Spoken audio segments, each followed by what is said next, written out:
करत करत प्रयास के जड़मत जय सुजान राशि आवत जात के।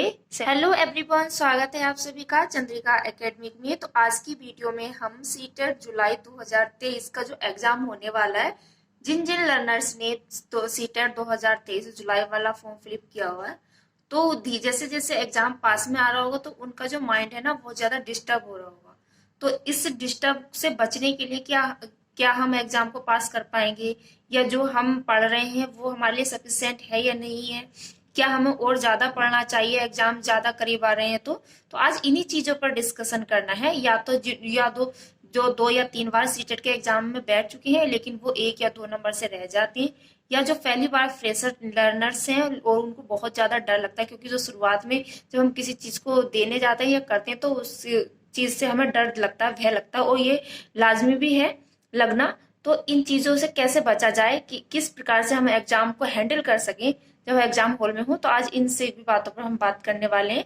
तो यहाँ पर मैं अपना एक्सपीरियंस बताऊंगी कि मैंने सी टेट को किस प्रकार से क्वालिफाई किया था। 1 नहीं 2 नहीं 3 बार मैंने क्वालिफाई किया है। इसी के अनुभव के आधार पर मैं आप सभी को बताऊंगी, तो आप वीडियो में अंत तक जरूर बने रहिएगा। और आप चैनल पर नया हो तो चैनल को सब्सक्राइब जरूर कीजिए, लाइक कीजिए और ज्यादा से ज्यादा शेयर करके सपोर्ट भी कीजिएगा।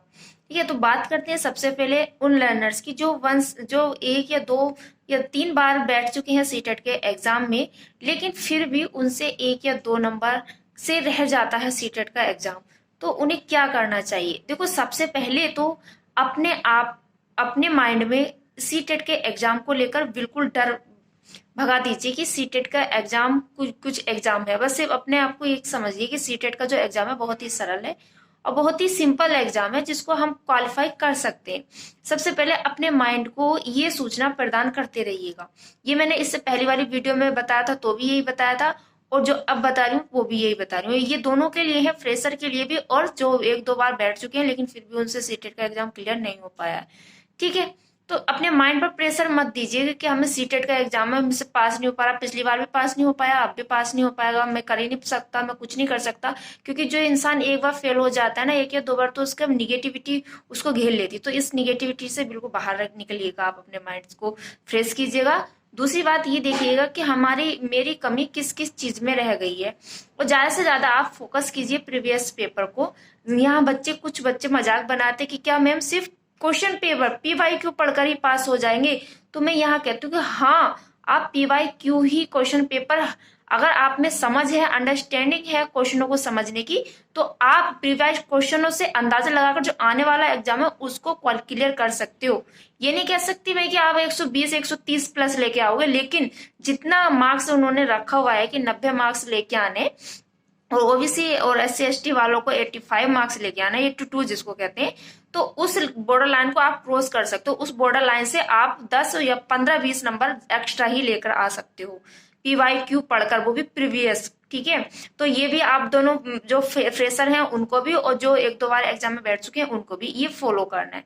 फिर देखना है जो रह चुका है कि कहाँ कहाँ हमारा कौन कौन सा टॉपिक गलत है, किस किस सिद्धांत, ये कौन सी थ्योरी आपको पढ़ना है, क्योंकि थ्योरी पढ़ने के बाद ही हम क्वेश्चन आंसर कर सकते हैं। लेकिन अगर आपने कंटेंट पढ़ रखा है और आपने क्वेश्चन आंसर नहीं किए हुए तो भी कोई फायदा नहीं है। आपने क्वेश्चन आंसर देखे हुए और जिस टॉपिक से आपने समझ है आपकी कि कम समझ में आ रहा है, तो उसको एक बार नहीं मल्टीपल बार देखिएगा, समझिएगा कि क्या कहना चाह रहा है। ठीक है, अंडरस्टैंड बेस पर ही हमारा सीटेट का एग्जाम होता है।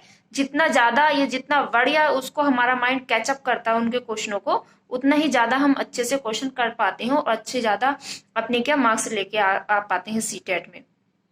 वो लर्नर्स भी होते हैं जो पहली बार इस सीटेट का एग्जाम दे रहे होते हैं और फिर भी वो 120 प्लस मार्क्स 130 प्लस मार्क्स लेकर आते हैं। वो क्यों? क्योंकि उनकी कैचिंग पावर, उन क्वेश्चनों को समझने की, उनका अंडरस्टैंडिंग बेस बहुत ही अच्छा होता है। तो वैसे ही कोशिश कीजिए। आप ये मत कीजिए कि मैं बिल्कुल बेकार बुद्धू हूँ, मैं एक बार मेरे से सीटेट का एग्जाम से क्लियर नहीं हो पाया तो अब मेरे से कुछ नहीं हो पाएगा। नहीं, कुछ का दिमाग देख, मनुष्य की प्रवृत्ति भी अलग होती है और माइंड सेट भी अलग होता है और उसका कैचिंग पावर भी अलग अलग होता है। कुछ एक बार पढ़ने में ही समझ जाते हैं कि क्या कहना चाह रहा है, और कुछ 2 2 बार पढ़ने के बाद समझते हैं, और कुछ मल्टीपल बार क्वेश्चनों को पढ़ने के बाद समझते हैं कि क्या कहना चाह रहा है। लेकिन कर तो वो भी लेते हैं जो मंद बुद्धि के होते हैं, और कर वो भी लेते हैं जो तेज बुद्धि के होते हैं।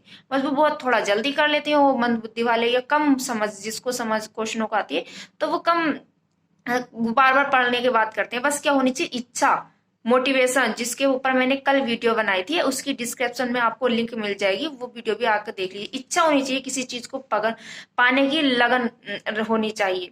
तो सीटेट का तो एग्जाम एक छोटा एग्जाम है, वो तो आने वाली जो टीचिंग वैकेंसी है उसके लिए है, हमारे लिए। तो हम क्यों नहीं बॉर्डर लाइन को पार कर सकते। अपने माइंड को बिल्कुल सकारात्मक रखिएगा, बिल्कुल मत सोचिए कि हमसे नहीं हो रहा, ये सोचिए होगा। मैं भी इसी इतनी कि मेरे माइंड की कैचिंग पावर इतनी अच्छी नहीं थी, लेकिन मैं पढ़ते पढ़ते पढ़ते पढ़ते मेरे समझ आने लगा। अब बहुत अच्छे से कैचिंग पावर मैंने इसकी मेमोरी भी, हमारी हमारी जो अंडरस्टैंडिंग बेस होता है ना समझने का, वो भी बढ़ता रहता है पढ़ते अनुसार। बस ललक होनी चाहिए किसी चीज को पढ़ने की, समझने की या करने की। असफलताएं तो आती रहती हैं जीवन में, लेकिन हम असफलताओं से घबराकर बैठ गए तो हम सफलता कब प्राप्त करेंगे। ठीक है, तो कहते हैं ना, करत करत प्रयास के जड़मत जय सुजान, रसी आवत जात के सैलत परे निशान। ये आपने सुना होगा। और ये जो लाइन्स है ना, ये इन लाइनों ने मेरे जीवन को ही बदल दिया है। अभी मान लीजिए कि हाँ, मैं किसी गवर्नमेंट जॉब पे नहीं हूँ, बस प्राइवेट ही करती हूँ टीचिंग, लेकिन हाँ, ये लाइन मेरे माइंड, मेरे मस्तिष्क, मेरे हार्ट सब पर छपी हुई है। क्योंकि मुझे विश्वास है एक ना एक दिन वो चीज मुझे जरूर मिलेगी, जिस चीज को मैं पाने की कोशिश कर रही हूँ। जिस लक्ष्य को मैंने बनाया है वो जरूर मिलेगा मुझे, लेकिन मैं हार नहीं मानने वाली। मेरा माइंड इतना तेज नहीं है मैं किसी भी चीज को कैचअप कर लूं एकदम से, नहीं। लेकिन मुझे भी बार बार उस चीज को मेमोराइज करना होता है, उसको पढ़ना होता है, उसको समझना होता है। अगर जो चीज नहीं समझ में आ रही है तो मैं उसके पीछे पड़ जाती हूँ, ये समझ क्यों नहीं आ रही मुझे, क्या वजह है मुझ में जो मैं इससे समझ। जब और व्यक्ति समझ सकते हैं तो मैं क्यों नहीं समझ सकती। तो इसी तरीके से आपको भी माइंड बनाना है, माइंड सेट बनाना है, तो आप सीटेट के एग्जाम को आराम से क्लियर कर जाएंगे, और सिर्फ PYQ से ही कर जाएंगे। और जहां आपको समझना है तो आप यूट्यूब पर सर्च करिए कोई सा भी टॉपिक। सर्च करने के बाद आप सभी को क्या मिलने वाला है, वो जो भी अच्छा लगे, कोई भी टीचर जिससे आपको पढ़ना अच्छा लगता है या समझना अच्छा लगता है, तो उसको फॉलो कीजिए। और उसको फॉलो करने के बाद अपना टॉपिक क्लियर करके उसके क्वेश्चन आंसर आप कर लीजिएगा, और आपने आराम से आप कर लोगे। 75 नंबर की मैंने पेडालॉजी बताई है 7 पार्ट में, मतलब कि पेपर नंबर फर्स्ट में, और पेपर नंबर सेकंड में 70 मार्क्स की पेडालॉजी मैंने आप सभी को बताई है। इसको अच्छे से कर लेना। बाकी रही कंटेंट की बात, तो कंटेंट आपने NCERT का पढ़ा होगा, उससे ही आता है सारा का सारा पेपर, उससे बाहर और कुछ नहीं आता। NCERT पढ़ी होगी और NCF, ठीक है, RPDW वाला एक्ट पढ़ा होगा आपने, ये फॉलो कर लेना है। तो इनसे ही बहुत सारे क्वेश्चन बन जाते हैं आप सभी के, या इसके क्वेश्चन मल्टीपल क्वेश्चन आप कर लीजिएगा, उससे भी बहुत ज्यादा हेल्प मिल जाएगी आप सभी को। ठीक, तो आज की वीडियो में बस इतना ही। मिलते हैं नेक्स्ट वीडियो में, तब तक के लिए हंसते रहिएगा, मुस्कुराते रहिएगा, और चैनल पर नया आए तो चैनल को सब्सक्राइब जरूर कीजिए, लाइक कीजिए, शेयर कीजिए, और ज्यादा से ज्यादा कमेंट करके बताइएगा कि आपको थोड़ा बहुत मोटिवेशन मिला इस वीडियो से या नहीं मिला। ठीक है, जय हिंद, वंदे मातरम।